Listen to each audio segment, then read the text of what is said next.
नमस्कार बच्चों, कैसे हैं आप सब। आशा करती हूँ कि आप अपने घरों में सुरक्षित होंगे और अच्छे से पढ़ाई कर रहे होंगे। बच्चों, आज हम पढ़ने जा रहे हैं लिंग, जिसको अंग्रेजी में हम कहते हैं जेंडर। स्त्री या पुरुष जाति के बारे में बताने वाले शब्द को लिंग कहते हैं। मतलब वह शब्द जो हमें ये बताएं कि ये स्त्री है या पुरुष है, तो वह होते हैं लिंग। हिंदी में दो लिंग हैं, एक है पुल्लिंग और एक है स्त्रीलिंग।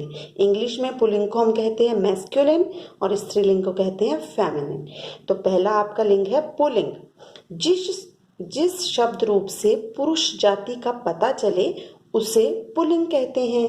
जैसे लड़का, शेर, धोबी। जैसे हम पढ़ रहे हैं लड़का, तो यहाँ से हमें पता चल रहा है कि ये कौन सा है, पुरुष जाति है। शेर है, यह भी क्या है, पुरुष जाति है। धोबी, यह भी क्या है, पुरुष जाति है। तो जिन शब्दों से हमें पुरुष जाति का पता चले उसे हम पुल्लिंग कहते हैं। दूसरा है स्त्रीलिंग।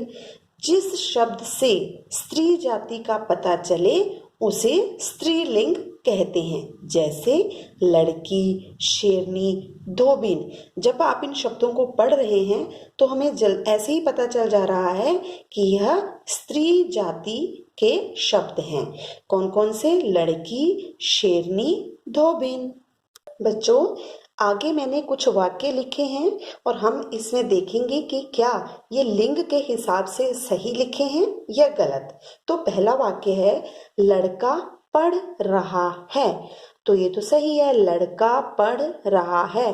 तो ये वाक्य क्या है, सही है। दूसरा वाक्य देखिए, शेर चल रही है। तो जैसे ही आप इस वाक्य को सुनेंगे तो आपको खुद ही पता चल जाएगा कि शेर जो है वह क्या है, पुल्लिंग है। मतलब इससे हमें पुरुष जाति का पता चल रहा है। तो हमारा वाक्य क्या है, गलत। क्यों गलत है? क्योंकि यहाँ पर आएगा शेर चल रहा है, क्योंकि यह पुरुष है। रही हम प्रयोग करते हैं स्त्री जाति के लिए, इसलिए हमारा यह वाक्य गलत है। तीसरा वाक्य देखिए, कुतिया भौंक रहा है। तो यहाँ पर भी आप देख सकते हैं, कुतिया क्या है, स्त्रीलिंग है, और यहाँ मैंने लिख दिया है भौंक रहा है, और क्या आना चाहिए था, रही है। इसलिए यह वाला वाक्य भी गलत है। आगे है, घोड़ा दौड़ रहा है। तो यही क्या है, सही वाक्य है, क्योंकि घोड़ा क्या है, पुल्लिंग, और रहा भी क्या है, पुल्लिंग। आगे है, बंदर नाच रही है। तो ये जो वाक्य है ये है गलत। अब ये गलत क्यों है? क्योंकि बंदर क्या है, पुल्लिंग, और आगे मैंने लिख दिया रही। तो इससे वाक्य थोड़ा गलत लग रहा है। और सही वाक्य क्या होगा, बंदर नाच रहा है। अब आपको जो से पेपर में आता है वो इस तरह से प्रश्न आते हैं, दिए गए वाक्यों का रूप या फिर लिंग बदलो। आपको इस तरह से भी लिखा हुआ आ सकता है कि दिए गए वाक्यों का रूप बदलो।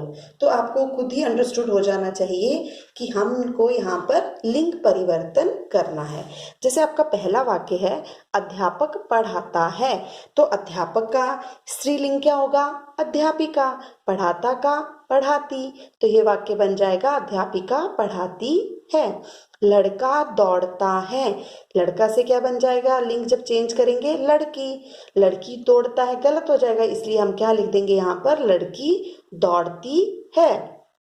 गाय चर रही है। तो गाय का पुल्लिंग क्या हो जाएगा, बैल। चर रहा है, ठीक है। उसका बेटा डॉक्टर है। तो इसके बाद हमारा, जब हम इसको लिंग परिवर्तन करेंगे वाक्य को, तो ये हो जाएगा, उसकी बेटी डॉक्टर है। चाचा ने चाय पी ली है। तो चाचा का लिंग क्या होगा बदल के, चाची। चाची ने चाय पी ली है। बेटा, लिंग बदलने के अलग अलग नियम होते हैं। जैसे मैंने अलग अलग स्याही से इसको लिखा हुआ है, तो आप देख सकते हैं जो मैंने रेड इंक से लिखा हुआ है या फिर ब्लू इंक से लिखा हुआ है, उनका जो लिंग परिवर्तन करने का तरीका है वह अलग अलग है। जैसे यहाँ पर आप देख सकते हैं, छात्र, छात्रा, शिष्य, शिष्या। तो यहाँ पर हमने सिर्फ क्या लगाया, आ की मात्रा लगा दी और हमारा जो लिंग परिवर्तन हो गया। जैसे बाल, बाला, वृद्ध, वृद्धा। तो इसमें हमने लिंग बदलने के लिए क्या लगाया, आ की मात्रा लगाई। अब दूसरे देखिए, नर, नारी, मामा, मामी, घोड़ा, घोड़ी, मुर्गा, मुर्गी। तो इन सभी शब्दों में मैंने क्या किया है, यहाँ पर जब हमने लिंग परिवर्तन किया तो हम मात्रा लगा रहे हैं, ई की मात्रा लगा रहे हैं। तो इस तरह से भी लिंग बदले जाते हैं। चूहा, चूहिया, कुत्ता, कुतिया, बेटा, बिटिया, बूढ़ा, बुढ़िया। तो यहाँ पर आप देख सकते हैं कि जब हमने इसको लिंग परिवर्तन किया तो जैसे पहला देख लीजिए चूहा, तो यहाँ पर चूहिया जब बदला तो च को ऊ की मात्रा लगी हुई है, और जब हमने चूहिया किया तो उ की मात्रा हो गई, ठीक है, और ह को ई की मात्रा हो गई। तो इस तरह से भी लिंग परिवर्तन किए जाते हैं। तो ये अलग अलग नियम यहाँ पर बताए गए हैं। आपने इन चीजों को बड़े ही ध्यान से करना है।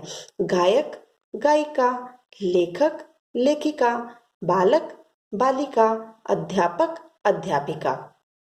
और इसमें क्या किया, गायक, तो इसमें हमने जो बीच वाला शब्द था वहां पर ई की मात्रा से यह लिंग परिवर्तन हुआ। जैसे गायक, गायिका, तो य को हमने ई की मात्रा लगाई है, तब हमारा लिंग परिवर्तन हुआ है। तो इस तरह से भी लिंग को हम परिवर्तन करते हैं। माली, मालिन, दर्जी, दर्जिन, पुजारी, पुजारिन, नाग, नागिन। तो यहाँ पर भी आप देख सकते हैं कि यहाँ पर पहले से ही जैसे कि ई की मात्रा लगी है तो इसको हमने छोटे ई में बदल दिया है, ई की मात्रा, और ये क्या होगी, ई की मात्रा। माली, मालिन, ठीक है। तो इस तरह से भी ये भी एक तरीका है लिंग परिवर्तन करने का। आगे देखिए, ऊंट, ऊंटनी, मोर, मोरनी, शेर, शेरनी, रीछ, रीछनी। तो इसमें सिर्फ हमने नी शब्द को एक्स्ट्रा यहाँ पर ऐड कर दिया, तब हमारा लिंग परिवर्तन हो गया। आगे देखिए, जेठ, जेठानी, नौकर, नौकरानी, देवर, देवरानी, सेठ, सेठानी। तो यहाँ पर भी देखिए कि हमने अब कुछ और भी बदल रहे हैं, जैसे कि ठ को आ की मात्रा भी लगाई और साथ में नी को भी जोड़ दिया। तो यह भी एक तरीका है लिंग परिवर्तन करने। अब इसको देखिए, श्रीमान, श्रीमती, कवि, कवयित्री, पति, पत्नी, राजा, रानी, भाई, बहन, भगवान, भगवती, हाथी, हथिनी, बैल, गाय, पिता, माता, राजा, रानी। तो आपने देखा कि यहाँ पर भी जो शब्द हैं कुछ अलग तरीके से जब इनका लिंग बदला गया, परिवर्तन किया गया, इनका रूप बदला, तो इनको कुछ अलग ढंग से लिखा गया। तो बच्चों, आपको यह सब जो भी मैंने आज पढ़ाया है, मुझे लग रहा है कि आपको समझ में आ गया होगा। तो आप बच्चों ने क्या करना है, जितने भी शब्द यहाँ पर लिंग परिवर्तन के लिए या रूप बदलने के लिए दिए गए हैं, आप बच्चों ने इनको बड़े ही अच्छे से याद करना है। धन्यवाद बच्चों।